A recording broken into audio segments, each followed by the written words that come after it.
Hello everyone, welcome back to my YouTube channel. इस video में हम लोग केमिस्ट्री के ऑब्जेक्टिव क्वेश्चन करेंगे। तो ये चीज़ है, काफ़ी स्टूडेंट अटल बिहारी वाजपेयी ABBMU की तैयारी कर रहे हैं। अटल बिहारी वाजपेयी मेडिकल यूनिवर्सिटी लखनऊ जो आपका कंडक्ट कराने जा रही है एग्ज़ाम 4 जून को आपका एंट्रेंस एग्ज़ाम है, ऑफलाइन एग्ज़ाम है। और इसका डेट जो, अगर अभी एप्लीकेशन फॉर्म आप नहीं फिलअप किए हैं या बॉयज़ हों या गर्ल्स हों, अगर BSc नर्सिंग आपको करना है तो अभी इसी मंथ में 18 मई तक, इसी मंथ में आपका ये डेट ख़त्म हो जाएगी। तो 18 के पहले आप एप्लीकेशन फॉर्म फिलअप कर लीजिए। 18 तक डेट आपकी है। तो अगर BSc नर्सिंग करना है, गवर्नमेंट कॉलेज हो या प्राइवेट कॉलेज हो, और यूपी से करना है, ये सिर्फ यूपी के लिए है, गवर्नमेंट और प्राइवेट कॉलेज के लिए। इसी के थ्रू आपका एडमिशन होगा। अच्छे नंबर आएंगे गवर्नमेंट कॉलेज मिलेगा, थोड़ा कम अच्छे नंबर आएंगे तो आपको प्राइवेट कॉलेज मिल जाएगा। तो चलिए इस वीडियो में हम लोग देखते हैं कि केमिस्ट्री के काफ़ी इंपॉर्टेंट क्वेश्चन कर रहे हैं हम लोग। तो पिछली बार केमिस्ट्री की मैंने वीडियो कराई थी और उसके डिस्क्रिप्शन बॉक्स में लिंक भी प्रोवाइड किया था। अब हर एक जो भी जितनी भी केमिस्ट्री या बायोलॉजी की वीडियो रहेगी उसके डिस्क्रिप्शन बॉक्स में लिंक प्रोवाइड करेंगे। अभी लास्ट में मैं बता दूंगा कैसे आपको डिस्क्रिप्शन में चेक करना रहता है। जैसे देखिए क्वेश्चन, ये देखिए, ये काफ़ी अच्छा क्वेश्चन है, काफ़ी बार क्वेश्चन ये पूछा गया है कि क्वेश्चन ऐसे पूछता है कि which has the maximum dipole moment. अब इसमें 4 ऑप्शन आपको दे रहा है, first option, B option, second और डी ऑप्शन आपका दे रहा है। कह रहा है कि मैक्सिमम डाइपोल मोमेंट किस में देखना है, तो आपको इलेक्ट्रोनिगेटिविटी देखनी पड़ती है डाइपोल मोमेंट में। तो अगर मैक्सिमम डाइपोल मोमेंट अगर पूछेगा तो आपका ये देखिए फ्लोरीन यहाँ पे दिया गया है CHF3, यहाँ CH2F2 है, यहाँ पे CHF3, तो डी ऑप्शन आपका करेक्ट हो जाएगा। CHEF3 में मैक्सिमम डाइपोल देखने को मिलता है। तो ऑप्शन नंबर आप डी ऑप्शन करेक्ट लगाइए। इसका सोल्यूशन भी आप देख सकते हैं। देखिए फ्लोरीन जो दिया गया है उसमें फ्लोरीन क्या है, fluorine is most electronegative element है एंड CF कार्बन और फ्लोरीन के बीच जो बॉन्ड रहेगा वो हाईली पोलर रहेगा, क्योंकि इसमें दोनों में क्या है, इलेक्ट्रोनिगेटिविटी डिफरेंस ज़्यादा है। तो CHF3 कंटेन 3C 3 कार्बन और फ्लोरीन, ये देखिए बॉन्ड व्हिच री-इन्फोर्स, आपस में री-इन्फोर्स कर रहे हैं एक दूसरे को, dipole, hence CHF3 has maximum dipole moment. तो उसी के अनुसार आपका फोर्थ ऑप्शन इस क्वेश्चन का करेक्ट हो जाएगा। अच्छे से देख लीजिए, क्वेश्चन अच्छा है, क्वेश्चन पूछ भी सकता है। अगर क्वेश्चन पूछ लिया तो आपको डायरेक्ट CHF3 लगाना है।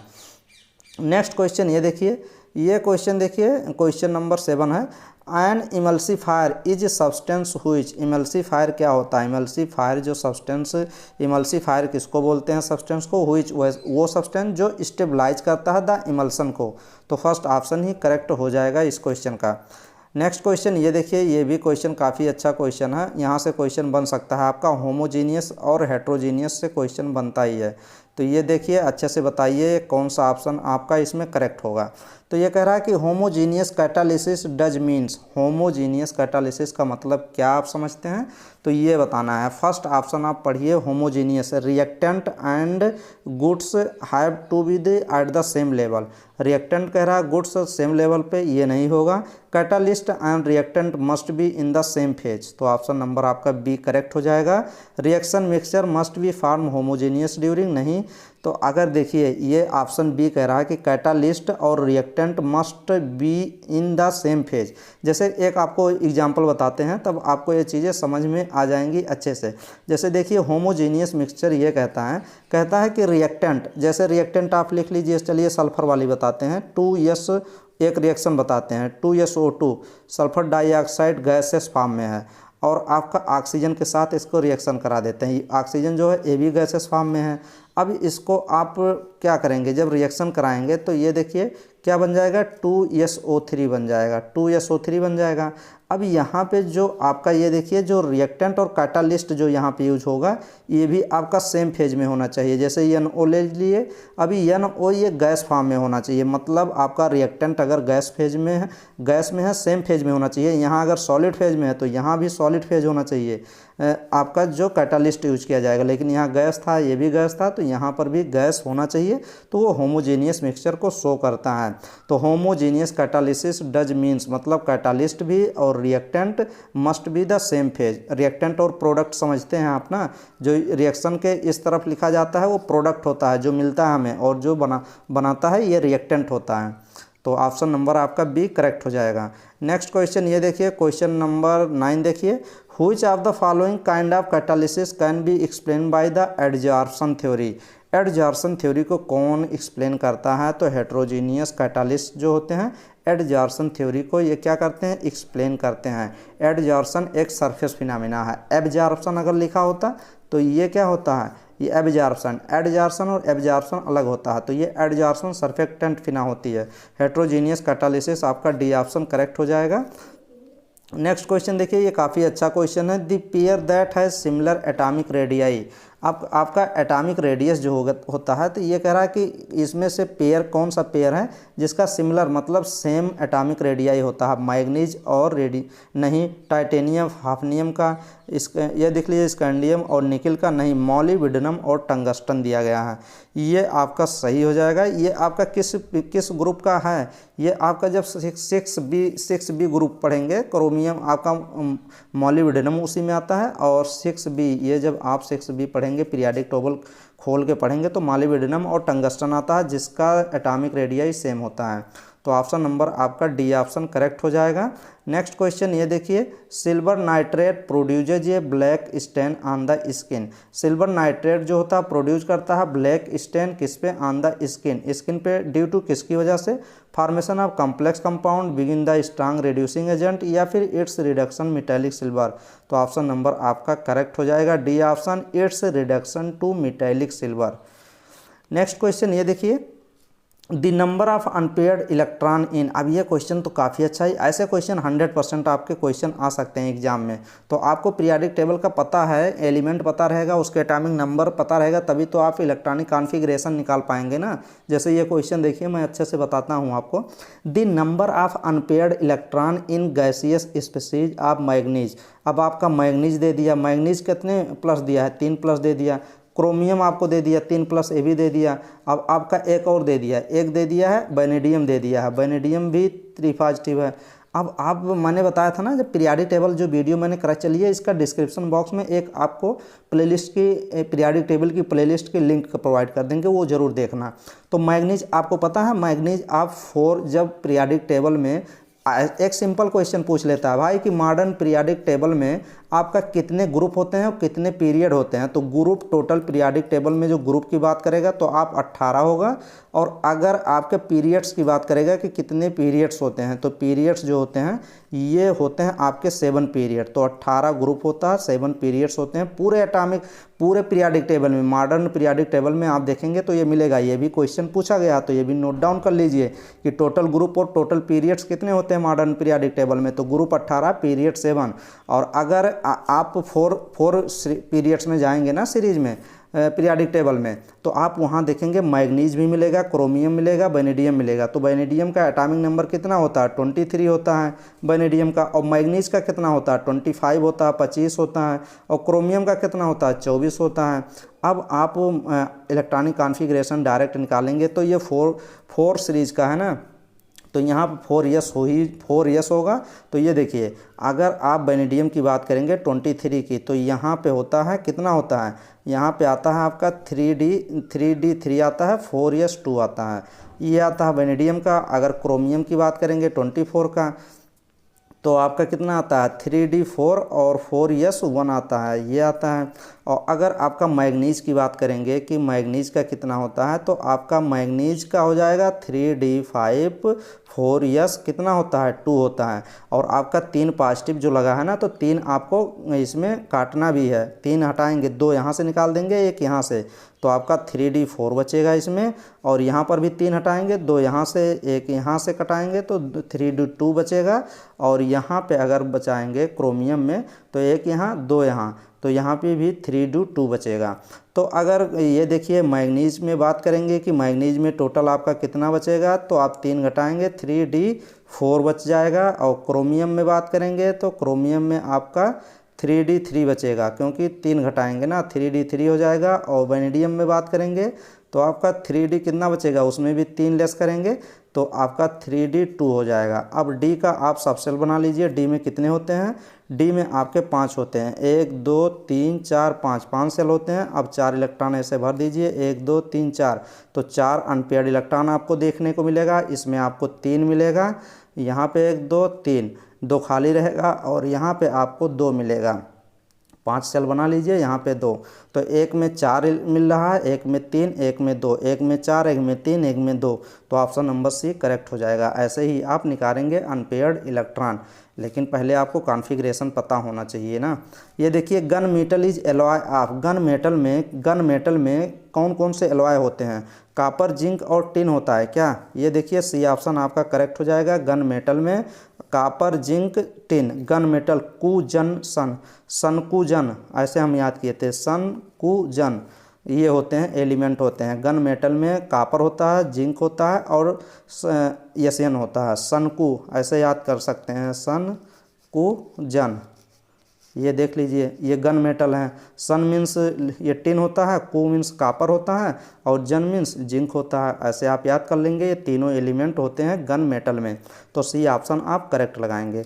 नेक्स्ट क्वेश्चन ये देखिए, ये भी क्वेश्चन अच्छा क्वेश्चन है, थोड़ा सा कंसेप्चुअल क्वेश्चन है, याद होना चाहिए। ये आपका लिया गया है डी ब्लॉक से, जो आपका लैंथेनाइड और एक्टेनाइड है ना, वहाँ से ये क्वेश्चन लिया गया है। Which one of the following element show the maximum number of different oxidation state? Different oxidation मतलब कभी +4, +2, +3 ऐसे ऑक्सीडेशन शो जो करते हैं ना, उसकी बात कर रहा है। Which of the following element, इनमें से कौन सा एलिमेंट है जो शो करता है, दर्शाता है कि maximum number of different oxidation state in compound, किसमें मैक्सिमम आपका ऑक्सीडेशन नंबर देखने को मिलता है? तो ये चीज़ें बतानी है। तो आप लास्ट ऑप्शन देखिए, डी ऑप्शन एम। एम में क्या होता है? एम में आपको डिफरेंट ऑक्सीडेशन नंबर देखने को मिलता है।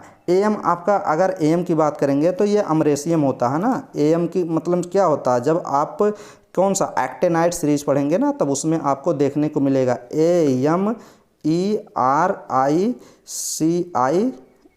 अमरेशियम होता है, अमरेशियम एम होता है। और इसका जो एटॉमिक नंबर होता है ना, वो 95 होता है। पीरियोडिक टेबल में देखेंगे ये मिल जाएगा। अब इसका कभी जो अमरेशियम का ना ऑक्सीडेशन नंबर कितना होता है? कभी +3 होता है, कभी +4 भी होता है, कभी +5 भी होता है, कभी +6 होता है। तो सबसे अधिक ऑक्सीडेशन नंबर वेरी करता है इसमें, तो ऑप्शन नंबर इसीलिए आपका डी करेक्ट हो जाएगा। अच्छे से ये क्वेश्चन देख लीजिए, और पीरियोडिक टेबल अगर नहीं है तो आप परचेज कर लीजिए मार्केट से और उसको देख लीजिए अच्छे से। ये देखिए, regular use of which of the following fertiliser increase the acidity of soil?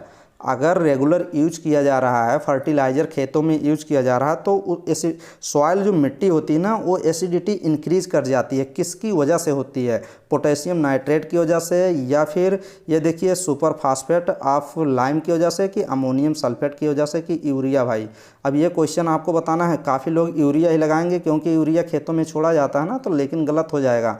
आपको अमोनियम सल्फेट लगाना है। अमोनियम सल्फेट की वजह से सॉइल जो होता है वो एसिडिक हो जाता है, तो ऑप्शन नंबर सी करेक्ट लगाएंगे, नहीं तो गलत क्वेश्चन नहीं करना है। Which of the following metal be pollute water? अब ये देख लीजिए, वाटर को जो गंदा कर देता है, पॉल्यूटेड कर देता है, पीने लायक नहीं करता है, मतलब पॉल्यूटेड कर देता है। Which of the following metal, cadmium, sodium, potassium, या इसमें से कोई नहीं, जो ऊपर चारों दिए गए हैं, तीनों दिए गए हैं, नन ऑफ द अबव, तो डी ऑप्शन आप लगाएंगे क्या? नहीं ना। Which of the following metal will polluted water? तो ये कैडमियम आपका करेक्ट हो जाएगा। ये क्वेश्चन अच्छा है, पूछा भी जा सकता है। नेक्स्ट क्वेश्चन ये देखिए, ये भी क्वेश्चन थोड़ा सा क्वेश्चन, इसमें 2-3 क्वेश्चन बनते हैं, तो सभी क्वेश्चन आप देख लीजिए। क्वेश्चन कह रहा है कि दिस अबाउट कार्बन मोनोऑक्साइड के रिस्पेक्ट में आपको देखना है। कार्बन मोनोऑक्साइड CO2 को कार्बन डाइऑक्साइड कहते हैं, लेकिन यहाँ CO को कार्बन मोनोऑक्साइड बोलते हैं। तो कार्बन मोनोऑक्साइड के रिस्पेक्ट में देखिए कौन सा स्टेटमेंट गलत है? तो it's produce due to incomplete combustion, incomplete combustion से कार्बन मोनोऑक्साइड प्रोड्यूस होता है, तो ये तो सही बात है। The carboxy haemoglobin, carboxy haemoglobin, haemoglobin और प्लस जब कार्बन मोनोऑक्साइड मिलते हैं तो उसको कार्बोक्सी हीमोग्लोबिन बोलते हैं, और ये less stable then oxy haemoglobin से लेस स्टेबल होता नहीं, ये बात गलत है, क्योंकि कार्बोक्सी हीमोग्लोबिन मोर कॉम्प्लेक्स और स्टेबल होता है ऑक्सी हीमोग्लोबिन से। तो ये एकदम स्टेटमेंट गलत दिया गया है और क्वेश्चन में गलत पूछ भी रहा है, तो आपको बी ऑप्शन करेक्ट कर देना है। यहीं पे एक चीज़ आपको बता देते हैं, अच्छे से समझ लीजिए। देखिए ये चीज़ अभी नीचे आई है, इसमें ऑप्शन नंबर बी आपका करेक्ट होगा, लेकिन नीचे आएंगे तो ये आप देख लीजिए, ये थोड़ा सा अच्छे से देख लेंगे तो समझ में आएगा। क्वेश्चन पूछा गया है ना, अगर ग्लोबिन अगर जुड़ता है जाके कार्बन मोनोऑक्साइड को के साथ तो उसको कार्बोक्सी हीमोग्लोबिन बोलते हैं। क्या बोलते हैं? क्वेश्चन पूछा गया है कि हीमोग्लोबिन को अगर कार्बन मोनोऑक्साइड के साथ जोड़ दिया जाए तो उसको क्या बोलते हैं? उसको कार्बोक्सी हीमोग्लोबिन बोलते हैं। तो ये देख लीजिएगा, ये क्वेश्चन पूछा गया है तो इसीलिए मैं इसको बता दिया। तो चलिए आप लोग नेक्स्ट क्वेश्चन देखते हैं। नेक्स्ट क्वेश्चन के पहले एक क्वेश्चन अभी ऊपर है, ये देखिए ये क्वेश्चन डीडीटी क्या है? डीडीटी आपको बताना है। डीडीटी नाइट्रोजन कंटेनिंग इंसेक्टिसाइड है या बायोडिग्रेडेबल पॉल्यूटेंट है या नॉन बायोडिग्रेडेबल पॉल्यूटेंट है? तो डीडीटी जो होता है नॉन बायोडिग्रेडेबल पॉल्यूटेंट होता है और नॉन बायोडिग्रेडेबल मतलब जो मिट्टी में मिलता नहीं है उसको नॉन बायोडिग्रेडेबल कहते हैं। जैसे प्लास्टिक हो गया, पॉलीथीन हो गया, ये सब तभी तो बैन हो रहा था इंडिया से, क्योंकि ये नॉन बायोडिग्रेडेबल होते हैं। ये मतलब फर्मेंटेशन इसका नहीं होता ना मिट्टी में, ऐसे एज इट ऐसे बने रहते हैं मिट्टी में काफ़ी लंबे समय तक। तो डीडीटी भी ऐसा ही है। तो सी ऑप्शन इसमें चारों ऑप्शन में सी ऑप्शन करेक्ट है। नेक्स्ट देखिए, नेक्स्ट क्वेश्चन चलिए हम लोग देखते हैं। ये देखिए ये हीमोग्लोबिन, ये थोड़ा सा दे रहा है कि इसका थोड़ा देख लीजिए। Haemoglobin carrying carbon dioxide is called, अगर हीमोग्लोबिन को ऐड कर दिया जाए CO2 के साथ, मैंने बता दिया कार्बन मोनोऑक्साइड के साथ बता दिया था, तो अगर हीमोग्लोबिन CO2 के साथ बंधता है, बॉन्ड बनाता है तो उसको कार्बा अमीनो हीमोग्लोबिन बोलते हैं। नोट डाउन कर लीजिए, काफ़ी बार क्वेश्चन पूछा गया है। And haemoglobin bound to carbon monoxide is called carboxy haemoglobin. देखिए ये क्वेश्चन, देखिए ये भी क्वेश्चन काफ़ी अच्छा क्वेश्चन है और क्वेश्चन पूछे जाने के चांस हैं, तो ये भी क्वेश्चन देख लीजिए।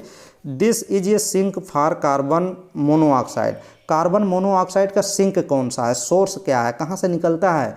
कहाँ सबसे अधिक मात्रा में सिंक रहता है? कार्बन मोनोऑक्साइड का सिंक क्या है? होमोग्लोबिन है, ओशियन है, या micro organism present in the soil, जो सॉइल में माइक्रो ऑर्गेनिज्म प्रेजेंट होते हैं वही कार्बन मोनोऑक्साइड का सिंक है। तो option number D C option correct हो जाएगा। नेक्स्ट क्वेश्चन ये देख लीजिए, डीडीटी हो गया, ये नॉन बायोडिग्रेडेबल होते हैं। Which of the following techniques are used in controlling water pollution, water pollution को अगर आपको क्या करना है? कंट्रोल करना है तो कौन सी टेक्निक आपका यूज किया जाएगा? अगर वाटर के पॉल्यूशन को आपको कंट्रोल करना है तो रिवर्स ऑस्मोसिस यूज करोगे। हाँ, रिवर्स ऑस्मोसिस यूज किया जाता है, आयन एक्सचेंज प्रोसेस भी यूज किया जाता है और एडजॉर्प्शन प्रोसेस भी यूज किया जाता है। तो तीनों प्रोसेस यूज किए जाते हैं। तो फोर्थ ऑप्शन देखिए ना, फोर्थ ऑप्शन में लिखा भी गया है कि ऑल ऑफ दीज, मतलब इसमें सभी करेक्ट हैं। तो आप fourth option D option correct लगाएंगे इस क्वेश्चन का। नेक्स्ट क्वेश्चन ये देखिए, find the secondary pollutant among these. अब ये भी क्वेश्चन काफ़ी इंपॉर्टेंट है और पूछा भी जा सकता है, तो अच्छे से देखिए क्वेश्चन, अच्छा क्वेश्चन है। Find the secondary pollutant, secondary pollutant कौन से होते हैं भाई? सेकेंडरी पॉल्यूटेंट वो होते हैं जैसे रोड पे देखो व्हीकल चलते हैं, गाड़ियाँ चलती हैं, तो उसमें से जो पॉल्यूशन निकलता है ना वो प्राइमरी होता है। ये सेकेंडरी पॉल्यूटेंट वो होते हैं जो अदर एलिमेंट से क्रिया करके सेकेंडरी पॉल्यूटेंट बन जाते हैं। तो इसमें डायरेक्ट क्वेश्चन पूछ रहा है कि सेकेंडरी पॉल्यूटेंट इनमें से कौन है? पैन है, पॉलीक्राइलोनाइट्राइल है, या N2 है, या SO2, तो CO2। तो इसमें ऑप्शन नंबर आप फर्स्ट लगाएंगे। NO2 अगर होता ना तो वो भी सेकेंडरी पॉल्यूटेंट होता है, लेकिन N2O दे रहा है, तो इसमें ऑप्शन नंबर फर्स्ट आपका ऑप्शन करेक्ट हो जाएगा।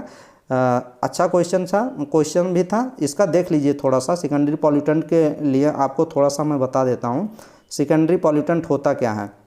यहाँ से आप नोट डाउन कर लीजिए, क्वेश्चन पूछा जा सकता है ना, तभी इस क्वेश्चन को मैं सेलेक्ट किया हूँ। सेकेंडरी पॉल्यूटेंट क्या, कौन से पॉल्यूटेंट होते हैं? Which form the atmosphere, atmosphere में ये वायुमंडल में ये बनते हैं। These pollutant are not emitted source like vehicle, गाड़ी घोड़ा जो होता है उससे ये नहीं निकलते हैं, ना व्हीकल से ना पावर प्लांट से। इंस्टेड इसके अलावा they form a result of the pollutant emitted from the reacting with molecule, ये मॉलिक्यूल के साथ रिएक्ट करते हैं एटमॉस्फेयर में और फॉर्म द न्यू पॉल्यूटेंट एक बनाते हैं। उसी को क्या कहते हैं? Pollutant that are emitted in form source are called primary pollutant. जो सोर्स से निकलते हैं वो तो प्राइमरी, लेकिन जो रिएक्ट करते हैं वो secondary pollutant concerning they form from the many different compound. अब यहाँ से देख लीजिए आपका different type of secondary pollutant दिया गया है, ये भी आप नोट डाउन कर सकते हैं।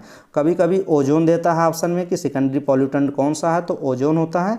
और a sulphuric acid and nitric acid acid भी होते हैं। कंपोनेंट ऑफ एसिड रेन, जब एसिड रेन कभी होता है तो उसके सल्फ्यूरिक एसिड, नाइट्रिक एसिड भी क्या होते हैं, सेकेंडरी पॉल्यूटेंट होते हैं।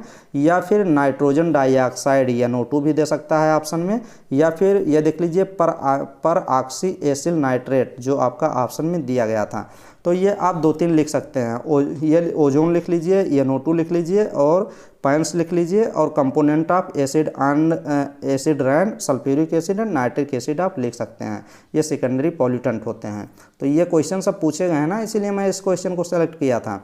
ये देखिए क्वेश्चन नंबर, ये देखिए, the reaction responsible for the radiant energy of the sun. कौन सी इसमें रिएक्शन होती है जो रिस्पॉन्सिबल होती है रेडिएंट एनर्जी, जो सन से रेडिएंट एनर्जी आती है, उसमें कौन सी रिएक्शन रिस्पॉन्सिबल होती है? न्यूक्लियर फिजन होता है, ब्रेकडाउन होता है, या न्यूक्लियर फ्यूजन होता है, एडिशन होता है, केमिकल रिएक्शन होती है, कंबस्शन होता है। तो इसमें क्या होता है? फ्यूजन होता है। फ्यूजन मीन्स एडिशन होता है, फ्यूजन। तो ऑप्शन नंबर आप 20 क्वेश्चन का लगाएंगे। अच्छा क्वेश्चन है। नेक्स्ट देखिए, next different type of secondary pollutant आप ये देख चुके हैं, ओजोन देख चुके हैं, और sulphuric acid, nitric acid, component of acid rain, और नाइट्रोजन डाइऑक्साइड, और पर ऑक्सी एसिल नाइट्रेट, ये पैन जिसको बोलते हैं, ये सेकेंडरी पॉल्यूटेंट सभी हैं। ये देखिए, ये तो काफ़ी अच्छा ये भी क्वेश्चन है ना। यहाँ से 1-2 क्वेश्चन मैं आपको और बताता हूँ, पहले देख लीजिए। The coldest region of the atmosphere, atmosphere में जोन होता है ना, जैसे ट्रोपोस्फीयर होता है, थर्मोस्फीयर होता है, स्ट्रेटोस्फीयर होता है, मेसोस्फीयर होता है। तब वही पूछ रहा है कि एटमॉस्फेयर में जो ये सभी रीजन है, इसमें सबसे ठंडा कौन सा होता है, कोल्डेस्ट रीजन कौन सा होता है? Coldest region. तो आपका कोल्डेस्ट रीजन जो होता है मेसोस्फीयर होता है, मेसोस्फीयर। डी ऑप्शन आप करेक्ट लगाएंगे। लेकिन यहीं से पूछता है कि कौन सा ये कौन सा क्या होता है, बैड ओजोन कौन सा होता है? तो बीटी गुड ओजोन और बैड ओजोन। गुड ओजोन आप देख लीजिए, गुड स्ट्रेटोस्फीयर होता है। गुड ओजोन की अगर बात कर लिया कि कौन सा गुड ओजोन होता है, तो आप कौन सा लगाएंगे? स्ट्रेटोस्फीयर लगाएंगे। स्ट्रेटोस्फीयर काफ़ी बार क्वेश्चन पूछा गया कि गुड ओजोन कौन सा होता है, तो स्ट्रेटोस्फीयर लगाते हैं। और बैड ओजोन पूछता है तो आप ट्रोपोस्फीयर लगाते हैं, ये लगाते हैं, ये बैड ओजोन होता है। लेकिन आपका यहाँ तो क्वेश्चन अलग ही पूछा गया ना, तो कोल्डेस्ट रीजन कौन सा होता है, तो आप मेसोस्फीयर ही लगाएंगे। वो तो मैं आपको बता ही दिया, क्वेश्चन पूछे गए थे। Which of the oxide of nitrogen is not a common pollutant. अब ये देखिए क्वेश्चन पूछ रहा है कि व्हिच ऑफ द, इसमें कह रहा है which of the oxide of nitrogen का, इसमें कौन से, ये सभी नाइट्रोजन के ही ऑक्साइड दिए गए हैं। अब इसमें से कह रहा है कि कौन से नाइट्रोजन ऑक्साइड हैं जो कॉमन पॉल्यूटेंट नहीं है। तो कॉमन पॉल्यूटेंट ये भी होता है, ये भी होता है, ये भी होता है। लेकिन आपका N2O5 जो होता है ये कॉमन पॉल्यूटेंट में नहीं आता है, नाइट्रोजन के ऑक्साइड से अलग है। तो फर्स्ट ऑप्शन आपका करेक्ट हो जाएगा। नेक्स्ट क्वेश्चन ये देखिए, the compound essential for the process of photosynthesis as the element. भाई ये काफ़ी अच्छा क्वेश्चन है। इस क्वेश्चन को मैं सेलेक्ट किया हूँ क्योंकि इसलिए सेलेक्ट किया हूँ कि क्वेश्चन आ ही जाए एग्जाम में भाई, अगर आ जाएगा तो मज़ा आ जाएगा। The compound essential for the process of photosynthesis has this element. अब फोटोसिंथेसिस की जैसे ही बात कर दिया ना, इसेंशियल कंपाउंड प्रोसेस, फोटोसिंथेसिस की जब प्रोसेस होता है तो कौन सा एलिमेंट होता है जो आवश्यक होता है? तो अब क्लोरोफिल बताए थे ना कि मैग्नीशियम बीच में होता है, क्लोरीन 4 बॉन्ड बनाता है तो ये मैग्नीशियम। ऑप्शन नंबर आप डी ऑप्शन करेक्ट लगाएंगे। एकदम अच्छा क्वेश्चन है, क्वेश्चन पूछा जा सकता है। नेक्स्ट क्वेश्चन ये देख लीजिए, फाइंड द इनकरेक्ट स्टेटमेंट। अब इसमें आपको गलत स्टेटमेंट बताना है। 4 स्टेटमेंट आपको मिल जाएंगे, चारों स्टेटमेंट अच्छे से पढ़िए और एक स्टेटमेंट इसमें से गलत है, वो स्टेटमेंट बताना है। BOD biochemical oxygen demand, value of clean water is less than. Clean water की BOD जो होती है वो 5 ppm से लेस होती है। भाई यही गलत है क्या? फर्स्ट ऑप्शन ही गलत है लग रहा है। ये देखिए सेकंड देखिए, ड्रिंकिंग वाटर pH, ड्रिंकिंग जो पानी पीने योग्य होता है उसका pH शुड बी बिटवीन 5.5 से 9.5। ज़्यादातर ड्रिंकिंग वाटर जो हम लोग वाटर पीते हैं ना, अभी हम गए थे वहाँ पे जहाँ पे ये जो नदी वो होता पूरा नदी होता है, जो उसको क्या बोलते हैं, सरजू नदी जो होती है, उसका जो ट्रीटमेंट प्लांट होता है जहाँ से उसको वाटर को क्या करते हैं, दिखाएंगे एक में हम अच्छे से। तो उसका वहाँ पे अगर ड्रिंकिंग वाटर की बात करेंगे, काफ़ी एक बार क्वेश्चन पूछा गया था कि ड्रिंकिंग वाटर का पीएच कितना होता है, तो भाई साहब ये एकदम 7 के 6 पॉइंट कभी 7, मतलब आपका ये एक दे रहा है वैल्यू दे रहा है ना, उसके इसके बीच में होता है, लेकिन 7 से अधिक ही होता है, ये मान के चलिए। तो ये देखिए 5.5 से लेकर 9.5 एकदम ये क्वेश्चन एकदम, ये तो ऑप्शन एकदम राइट है। तो ये ये क्वेश्चन भी बन सकता है कि ड्रिंकिंग वाटर का पीएच कितना होता है, तो ये रेंज आप नोट डाउन कर लीजिए। Carbon sulphur and nitrogen oxide are the most wide spread at pollutant, ये भी सही है। तो फर्स्ट ऑप्शन ही गलत है, जो कि बीओडी कह रहा है कि लेस देन 5 ppm से कम अगर है तो बीओडी की तो वाटर क्लीन माना जाता है, नहीं, गलत ऑप्शन है। तो गलत ऑप्शन नहीं है।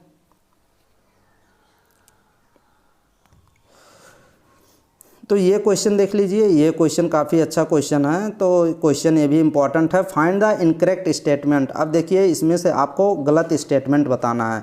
आपका ABCD 4 ऑप्शन दिए गए हैं, एक गलत है। BOD बायोकेमिकल ऑक्सीजन डिमांड जो होती है, ये वैल्यू ऑफ क्लीन वाटर की BOD जो होती है वो लेस देन 5 ppm होती है, 5 ppm से पार्ट पर मिलियन। तो ये तो सही है, पार्ट पर मिलियन 5 क्लीन वाटर की जो BOD होती है इतना ही होती है, उससे लेस होती है, तो ये सही है। Drinking water pH should be between, ये देखिए ये भी क्वेश्चन डायरेक्ट पूछा जा सकता है कि ड्रिंकिंग वाटर जो पीने योग्य वाटर होता है, पानी होता है, उसका पीएच कितना होता है। तो ये आप नोट डाउन कर लीजिए 5.5 से 9.5। अभी मैं एक ट्रीटमेंट प्लांट जल्दी देखने गया था, वीडियो में बनाया हूँ, उसको मैं डाल दूँगा। तो वहाँ पर मैं पीएच भी चेक करके दिखाया गया था कि ड्रिंकिंग वाटर का और जो वो समुद्र का पानी जो ट्रीटमेंट करते हैं उसका भी।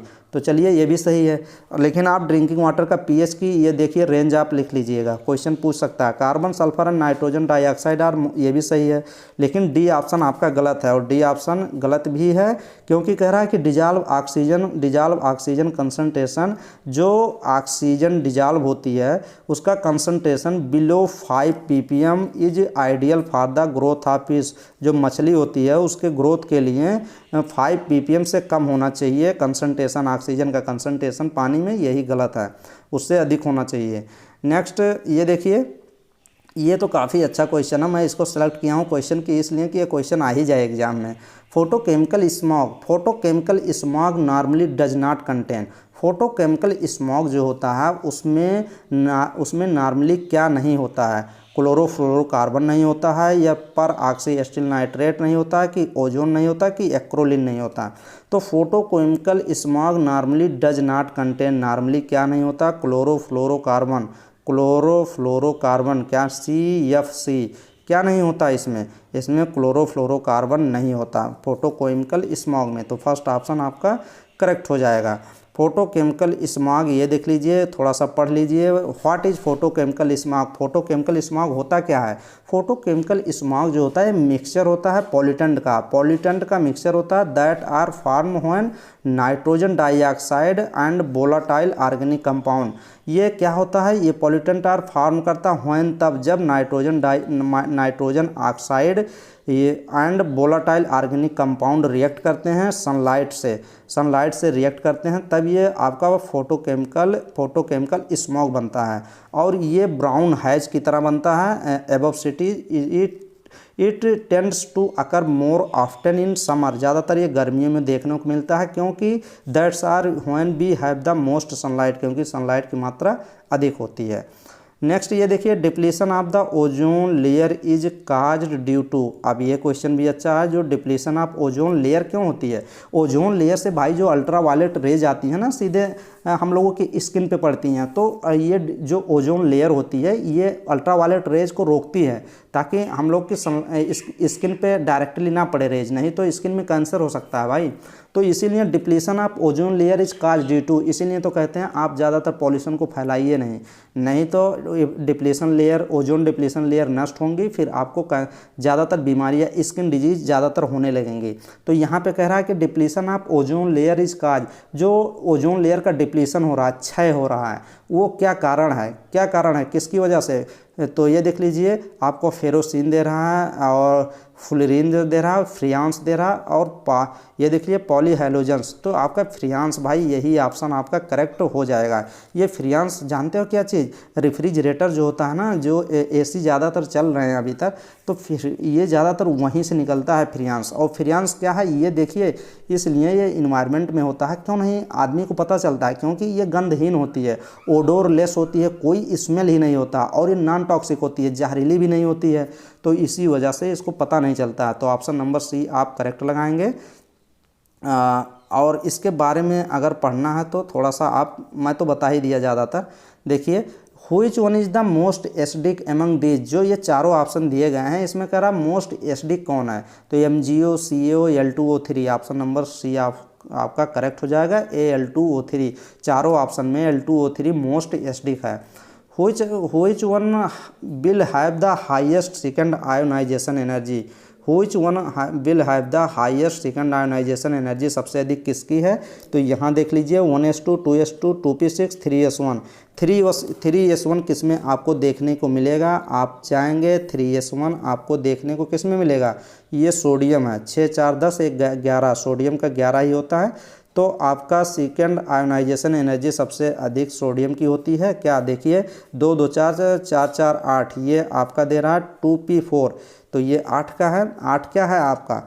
8 ऑक्सीजन है। 1s2, 2s2, 2p4 ये ऑक्सीजन का है। तो एकदम ये तो आपका 6th A ग्रुप का है। तो इसमें ऑप्शन नंबर आपका फर्स्ट ही करेक्ट होना चाहिए। फर्स्ट भी करेक्ट भी है। जो सोडियम होता है उसका हाईएस्ट सेकेंड आयोनाइजेशन एनर्जी होती है। ये देखिए, ये भी क्वेश्चन देखिए, sp3d2 हाइब्रिडाइजेशन प्रेजेंट इन, ये आपका एक कॉम्प्लेक्स कंपाउंड दिया गया है। ये कोऑर्डिनेशन कंपाउंड जब पढ़ेंगे तो वहाँ पे मिल जाएगा। ये CO NH3 6 दे रहा है और 3 पॉजिटिव दे रहा है। और इसका कह रहा है कि हाइब्रिडाइजेशन ये है sp3d2। तो इसका जियोमेट्री क्या होगा? तो sp3d2 का आपका हाइब्रिडाइजेशन बताना है क्या होगा। तो इसका हाइब्रिडाइजेशन जो होता है वो ऑक्टाहेड्रल जियोमेट्री होती है, क्योंकि आपका इसमें लोन पेयर एब्सेंट है। तो ऑप्शन नंबर आपका करेक्ट हो जाएगा, फर्स्ट ऑप्शन। ये देखिए, find the molecule with the maximum dipole moment. अब इसमें पूछ रहा है कि मैक्सिमम डाइपोल मोमेंट किसका होगा। तो ये आप बताइए, find the molecule with maximum dipole moment, CH4, NH3, CO2 या फिर NF3। मैक्सिमम डाइपोल मोमेंट आपको बताना है। तो इसमें ऑप्शन 2 देखिए, NH3 में या NF3 में, एक में आपका मैक्सिमम डाइपोल मोमेंट देखने को मिलेगा। तो ऑप्शन नंबर बी देखिए, आपका NH3 ऑप्शन आपका करेक्ट हो जाएगा। कौन सा ऑप्शन? NH3 में आपको मैक्सिमम डाइपोल मोमेंट देखने को मिलेगा। तो बी ऑप्शन आप करेक्ट लगाएंगे और नेक्स्ट क्वेश्चन की तरफ मूव करेंगे। The correct order of electronegativity is. अब इसमें इलेक्ट्रोनिगेटिविटी बताना है कि किसकी अधिक होगी। क्लोरीन से ज़्यादा फ्लोरीन की होती है कि नहीं? तो ये ऑप्शन गलत है। यहाँ देखिए, फ्लोरीन, क्लोरीन, ब्रोमीन, फिर ऑक्सीजन नहीं। यहाँ फ्लोरीन के बाद ऑक्सीजन कहा जाता है, क्योंकि फ्लोरीन के बाद ऑक्सीजन हो जाएगा, फिर क्लोरीन। जैसे जैसे नीचे जाएंगे ना, फ्लोरीन, क्लोरीन, ब्रोमीन, तो आपका इलेक्ट्रोनिगेटिविटी डिक्रीज होता है। और लेफ़्ट टू राइट, तो ये भी इलेक्ट्रोनिगेटिविटी इंक्रीज करती है। तो फ्लोरीन के बाद आपका बी ऑप्शन सही हो जाएगा, क्योंकि ये आप जब ग्रुप में जाएंगे तो फ्लोरीन और ऑक्सीजन ये एक ही सीरीज में है, लेकिन क्लोरीन ग्रुप में नीचे है ऑक्सीजन से। तो आपका इसीलिए बी ऑप्शन आपका करेक्ट हो जाएगा। अच्छे से देख लीजिएगा।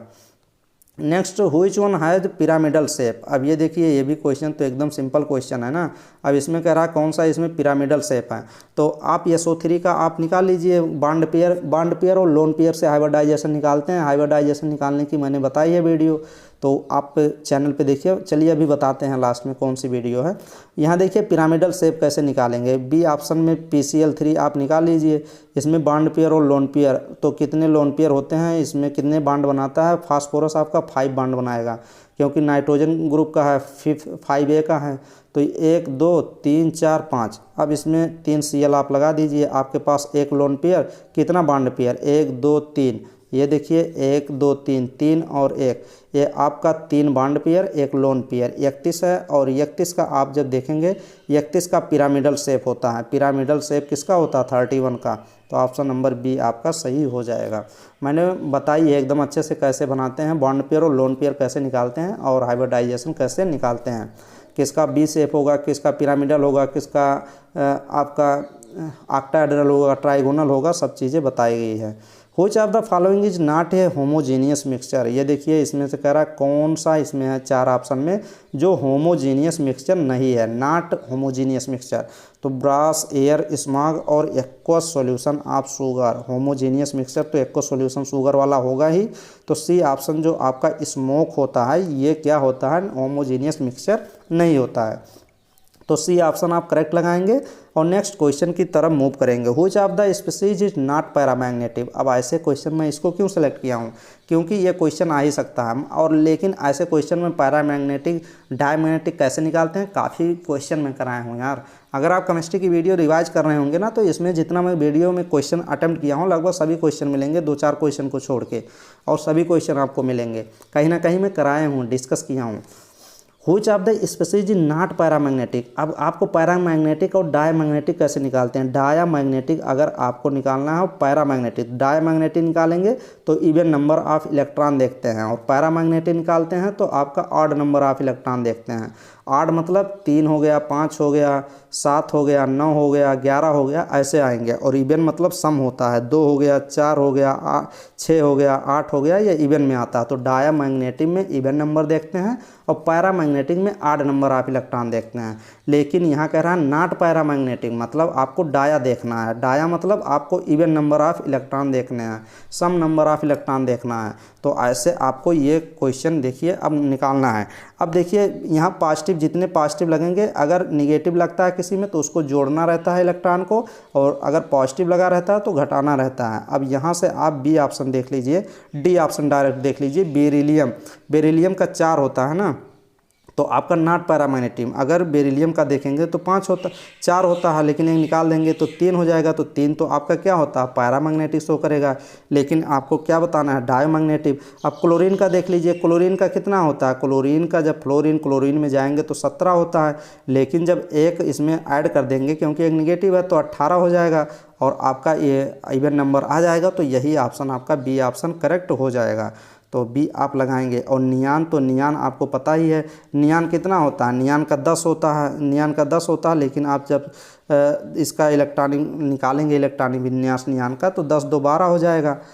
तो इसमें जब निकालेंगे आप टोटल तो कितना होगा, 10 और 2 12। लेकिन आपका यहाँ देखिए नियान का आप कर लीजिए, नियान का आप जब करते हैं तो 1s2 होता है, 2s2 होता है और 2p5 होता है, 2p5 होता है। लेकिन 2 इलेक्ट्रॉन इसमें घट जाएगा तब भी यहाँ पे 3 आएगा। तो आपका क्या निकलेगा, अनपेयर्ड इलेक्ट्रॉन ही निकलेगा। 1 2 3 अनपेयर्ड इलेक्ट्रॉन आएंगे, ऐसे आपको निकालते हैं।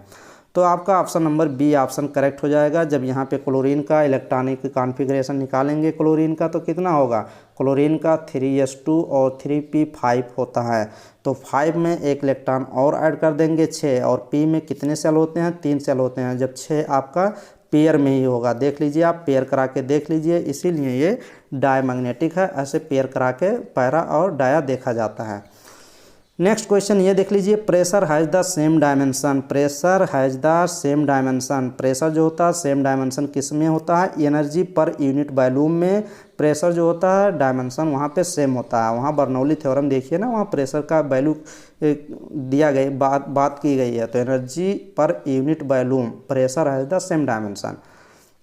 नेक्स्ट देखिए, बॉक्साइट इज एन ओर। आप भाई ओर वाले चैप्टर आप जरूर पढ़ के जाएंगे, मेटलर्जी वाले आप जरूर पढ़ के जाएंगे, क्योंकि यहाँ से क्वेश्चन आपका आने का ज़्यादा से ज़्यादा चांस है। तो आप ये चैप्टर तो आप पढ़ के जाएंगे ही, मेटलर्जी वाला चैप्टर, क्योंकि और इसमें दिए गए हैं ना। और वाले क्वेश्चन आप पूछ सकता है कौन किसका और होता है, एल्युमिनियम का कौन सा और है, तो आयरन का कौन और है, कॉपर का। तो बॉक्साइट किसका और है, बॉक्साइट एल्युमिनियम का और है। तो बी ऑप्शन आपका करेक्ट हो जाएगा।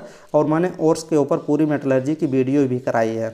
Which of the following is the suspension of select lime in water. Which of the following is the suspension, suspension बताना है of select lime in water में। जो स्लैक्ट लाइम का सस्पेंशन होता है वो किसका होता है, लाइम वाटर का, कहीं मिल्क ऑफ लाइम का होता है। तो मिल्क ऑफ लाइम का शायद होता है। तो बी ऑप्शन आप करेक्ट लगाएंगे और नेक्स्ट क्वेश्चन की तरफ मूव करेंगे।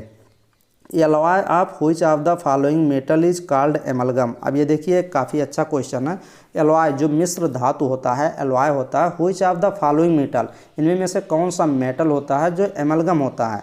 तो एमलगम में जिंक और आपका जिंक और Hg मरकरी मिलके क्या बनाता है, आपका एमलगम बनाता है। तो लेकिन यहाँ पे कह रहा है कि जिंक और मरकरी में which of the following metal, कौन सा मेटल होता है। तो जिंक आपका मरकरी दे रहा है, तो मरकरी जिंक कापर नहीं, कापर टिन नहीं, ये तो सही नहीं। तो ऑप्शन नंबर फर्स्ट आपका ऑप्शन करेक्ट हो जाएगा। अच्छे से देख लें दिया गया है कि नहीं। हाँ, ये पे देखिए एक्सप्लेन कर देते हैं। When one of the metal in an alloy, alloy जो मिश्र धातु है उसमें एक एलिमेंट, एक metal, one of the metal alloy is liquid, एक जो मिश्र धातु में एक जो मेटल होता है, एलॉय में जो एक मेटल होता है वो लिक्विड होता है, वो मरकरी होता है। दी एलॉय इज कॉल्ड, उसको एमलगम बोलते हैं। ऐसा एमलगम जिसमें एक लिक्विड मरकरी होता है, ऐसे मिश्र धातु को एमलगम बोलते हैं। दिस एमलगम, इस एमलगम को alloy of mercury, alloy of mercury भी बोल सकते हैं, एलॉय ऑफ मरकरी एमलगम। तो ये देख लीजिए एग्जाम्पल, क्या देख लीजिए, zinc mercury, zinc mercury amalgam का अगर एग्जाम्पल पूछ लेता है तो जिंक मरकरी आपका ऑप्शन में दिख जाएगा, या फिर सोडियम मरकरी आपका ऑप्शन में दिख जाएगा, उसी को एमलगम्स बोलते हैं। तो ये अच्छे से देख लीजिए, ऑल एमलगम्स, ये देख लीजिए ऑल एमलगम्स, सभी एमलगम्स एलॉय हो सकते हैं, बट सभी एलॉय नॉट एमलगम, एमलगम नहीं हो सकते। ये क्वेश्चन अच्छा था। इसमें 90% स्टूडेंट ये समझिए कि एकदम गलत करने वाले हैं ये question, 90% student. Which of the following non metal is liquid at room temperature, इसमें से कौन सा नॉन मेटल है जो रूम टेम्परेचर पर लिक्विड फॉर्म में होता है, हीलियम, कार्बन, मरकरी या ब्रोमीन। तो ये आपको ऑप्शन में आपको बताना है कौन सा ऑप्शन इसमें करेक्ट हो जाएगा। काफ़ी अच्छा क्वेश्चन है और क्वेश्चन ये पूछ भी सकता है। तो इस क्वेश्चन को आपको कमेंट बॉक्स में रिप्लाई ज़रूर करना है, तो रिप्लाई आप लोग सभी ज़रूर करें। चलिए नेक्स्ट क्वेश्चन की तरफ हम लोग चलते हैं, मूव करते हैं नेक्स्ट क्वेश्चन की तरफ। क्वेश्चन नंबर ये देखिए, which of the following is the suspension of slack lime in water, which of the following suspension, ये तो आपका मिल्क ऑफ लाइम में क्वेश्चन हो चुका था। Which of the following oxide is amphoteric, अब इसे भी क्वेश्चन काफ़ी अच्छा क्वेश्चन है। Amphoteric, which of the following oxide is amphoteric, इसमें से एम्फोटेरिक मैंने बताया था पिछली वीडियो में कौन कौन से एम्फोटेरिक होते हैं। कौन सा ऑक्साइड जो है इसमें एम्फोटेरिक है, MgO, L2O3, K2O या NO2O। तो ये L2O3 जो होता है ये आपका एम्फोटेरिक ऑक्साइड होता है। तो बी ऑप्शन आपका करेक्ट हो गया। Next, which of the following metal is the most abundant in the earth crust, जो अर्थ क्रस्ट आपका होता है वहाँ पे सबसे अधिक कौन सा मेटल है जो मोस्ट अबाउंडेंट, सबसे अधिक मात्रा में अर्थ क्रस्ट में आपको मिलता है। Aluminium, iron, sodium, calcium. ये भी काफ़ी अच्छा क्वेश्चन है, क्वेश्चन पूछ सकता है। तो ये आपका ऑप्शन नंबर एल्युमिनियम, एल्युमिनियम जो है अर्थ क्रस्ट में धरती में सबसे अधिक अबाउंडेंट, सबसे मोस्ट मात्रा में, मोस्ट अबाउंडेंट मात्रा में पाया जाता है। तो आप फर्स्ट ऑप्शन इसमें चारों ऑप्शन देख लीजिए, एल्युमिनियम लगाएंगे। अगर एल्युमिनियम, आयरन, सोडियम, कैल्शियम दिया गया है तो एल्युमिनियम सबसे अधिक है। Which of the following is poor conductor of heat among the given metal, ये जो सभी मेटल दिए गए हैं इनमें से poor conductor of heat, heat के लिए पुअर कंडक्टर कौन सा एलिमेंट है, पुअर कंडक्टर ऑफ हीट। तो ये मेटल में poor conductor of heat metal से जो सी ऑप्शन आपका लेड जो है, पीबी जो होता है, पीबी को किससे, लेड से शो करते हैं, पीबी को लेड कहा जाता है। तो ऑप्शन नंबर सी आपका करेक्ट हो जाएगा। Next question, which of the following known as Lindlar's catalyst, अब ये भी देखिए क्वेश्चन काफ़ी अच्छा क्वेश्चन है। Which of the following known as Lindlar's catalyst किसको कहा जाता है। तो लिंडलार्स कैटालिस्ट आपका मिलेगा ऑर्गेनिक केमिस्ट्री जब पढ़ेंगे, हाइड्रोकार्बन। तो सोडियम इन लिक्विड अमोनिया को कहते हैं लिंडलार्स कैटालिस्ट, या फिर प्लेटिनम एथिनॉल को, या फिर PD प्लेटिनम BSO4 को, या फिर निकिल एथेनॉल को कहते हैं। तो आप लगाइए PDBASO4 को क्या कहते हैं, लिंडलार्स कैटालिस्ट कहते हैं। तो ऑप्शन नंबर आपका सी ऑप्शन एग्जैक्ट करेक्ट हो जाएगा, प्लेटिनम विथ PDBASO4। तो ये लिंडलार्स कैटालिस्ट शो करते हैं। Which of the following enzyme, ये हम लोग 40-40 क्वेश्चन इस वीडियो में कर लिए हैं। नेक्स्ट वीडियो में इसके आगे हम लोग क्वेश्चन करेंगे। तो आप लोग वीडियो को लाइक करें, और चलिए इसके डिस्क्रिप्शन बॉक्स में मैं एक केमिस्ट्री की प्लेलिस्ट प्रोवाइड कर दूंगा, और उस प्लेलिस्ट को आपको देखना है। जैसे देखिए चैनल पे आप वीडियो कैसे रिवाइज करेंगे, आप एक बार यूट्यूब ओपन करिए और सर्च, आप यूट्यूब ओपन कर लीजिए और यूट्यूब पे मेरे चैनल का नेम सर्च कर लीजिए, सीट इन नीट चैनल। जैसे ही यूट्यूब पे सर्च करेंगे ये आपको लोगो मिलेगा, इसी लोगो पे आप क्लिक करिए और प्लेलिस्ट ऑप्शन में आपको प्लेलिस्ट ऑप्शन ढूंढिए, नीचे जाइए, यहाँ पे देखिए प्लेलिस्ट ऑप्शन आपको दिख रहा है, इसी प्लेलिस्ट ऑप्शन पे आप क्लिक कर लीजिए। जैसे इस प्लेलिस्ट ऑप्शन पे आप क्लिक करेंगे ना, तुरंत आपका ओपन होगा और सभी प्लेलिस्ट में जो वीडियो मैं प्रोवाइड कर रहा हूँ वो वीडियो मिल जाएगी आपको। तो यहीं से मैं आपके प्लेलिस्ट जो केमिस्ट्री की एक वीडियो मैं पूरी लिंक प्रोवाइड कर दूंगा, जिसमें मैक्सिमम नंबर ऑफ क्वेश्चन रहेंगे और उस प्लेलिस्ट को आपको मिल जाएगी वीडियो। और कल मैं एक वीडियो अपलोड किया था कि सिलेबस के ऊपर जो अभी स्टूडेंट अभी ज्वाइन किए हैं, न्यू स्टूडेंट, और अभी तक कुछ कम पढ़े हैं, तो वो सिलेबस के अकॉर्डिंग कौन कौन से चैप्टर इंपॉर्टेंट है देख लीजिए। वो भी आपका इसी में, आप ये जब ओपन करेंगे ना तब इसी वीडियो पे आप क्लिक करेंगे, इसी वीडियो ऑप्शन पे, तो आपका अभी कल ही अपलोड किए थे उस पर दिख जाएगा वीडियो पे, तो ये देख सकते हैं। और देखिए डिस्क्रिप्शन बॉक्स कहाँ पे मिलता है। काफ़ी स्टूडेंट ये पूछते हैं कि डिस्क्रिप्शन बॉक्स मिलता कहाँ है। आप हमेशा बोलते हैं वीडियो में कि डिस्क्रिप्शन बॉक्स चेक कर लिया करिए। तो ये देखिए डिस्क्रिप्शन बॉक्स मैं बता देता हूँ। जैसे ये वीडियो आप ओपन करेंगे मेरी ना, ये वीडियो मान लीजिए ओपन किए हैं, तो इस वीडियो के आपको देखिए, ये वीडियो ओपन करने के बाद आपको ये देखिए यहाँ पे जहाँ ये डिस्क्रिप्शन बॉक्स होता है, जहाँ ये मोर ऑप्शन लिखा रहता है, यही डिस्क्रिप्शन बॉक्स होता है। यहाँ पे मोर ऑप्शन पे आप क्लिक कर लिया करिए। देखिए मैं क्लिक करके देखिए, अब ये मोर ऑप्शन पे मैं क्लिक किया। अब यहाँ देखिए जो लिंक मैं देता हूँ, यहाँ आपको लिंक मिल जाती है, ये लिंक आपको मिल जाती है। तो एल्डिहाइड कीटोन वाली ये लिंक आपको मिल जाएगी। ये देखिए एल्डिहाइड कीटोन वाली ये लिंक आपको मिल जाएगी। अगर लिंक नहीं मिलती है तो आपको ऐसे ही जाना है जैसे मैं बताया हूँ, तो उस हिसाब से आप लिंक मिल जाएगी। ये देखिए सभी लिंक आपको दी गई हैं इसी के अनुसार। तो ये डिस्क्रिप्शन बॉक्स है। चलिए नेक्स्ट वीडियो मिलेंगे और बेस्ट वीडियो आपको प्रोवाइड करेंगे। Thank you.